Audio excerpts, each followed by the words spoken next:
magacaygu waa Cabdulkhaaliq Cabdullaahi Maxamed Geel Yare waxaynu wadaagi doonaa maanso magaceedu yahay xaq dhowr hooyo waxa ay ka hadli doontaa hooyadu xaq ay leedahay balse waxay su'aalo hor dhigi doontaa ragga iyaga xaasaska leh misana hilmaamsan xaq ay hooyadu ku leedahay habayaan aragta ku sii dheeraan waxay tiri maansadu xaqii hooyeed ilowday xaaskaagu markay cuslaatay miyaanad xaqiiq dareemin hooyadii xamishay dhibtaada hooyadii xalisay dantaada hooyadii xafidoo ku haysay xanuun aawadaa la oyday miyaad xurmadeed ilowday tiyo xural cayn la moodo xarago socodkiyo hanaanka xulasho soortiyo macaanka xiise kolba qaado dhuuni xisaablii ku doogsanaysay kolkaad xubnaheed ku biirtay xaglaha jidhkeed ku baahday xanafta gaadhee dhibaysay xasuusta miyaad ka saartay intay xeerada ka soontay muxuu midabkeed xumaaday intay taahdooy xakaartay maxay farxaddii xaraashtay intay hurdo kaba xumaatay muxuu dheeheedu xoodhmay inay ku jeclayd xaddhaafna xublada fooshee gubaysay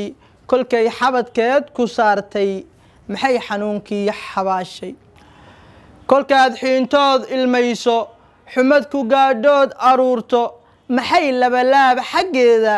xanuunkaagii dareentay waxaad doontood u xiisto walow ay xoolo kaydsan intay xulwigii ka soontay maxay xulmigaa rumaysay adoo xumeeyoo socdaalay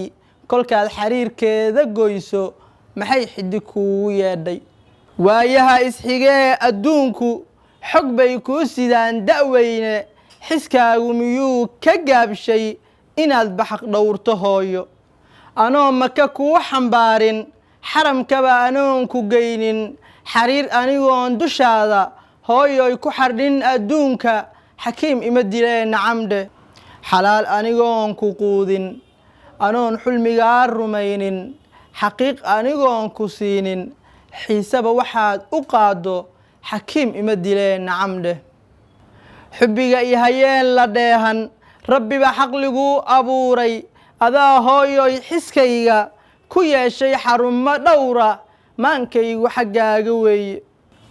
xididka dhiiggayga qaada anoo xaashee arkaaya wallee xaqaa ma baajo xabaasha intaanan aadin wallee xariirkaa ma gooyo ereyada xulkeen habeeyey wallee xikmaday wateene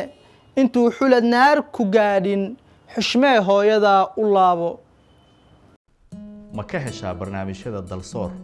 ma danaynaysaa in la helo warbaahin Soomaaliyeed xor ah oo u adeegta bulshada fadlan taageer dalsoor waxaad bixisaa $5 ama $10 bishii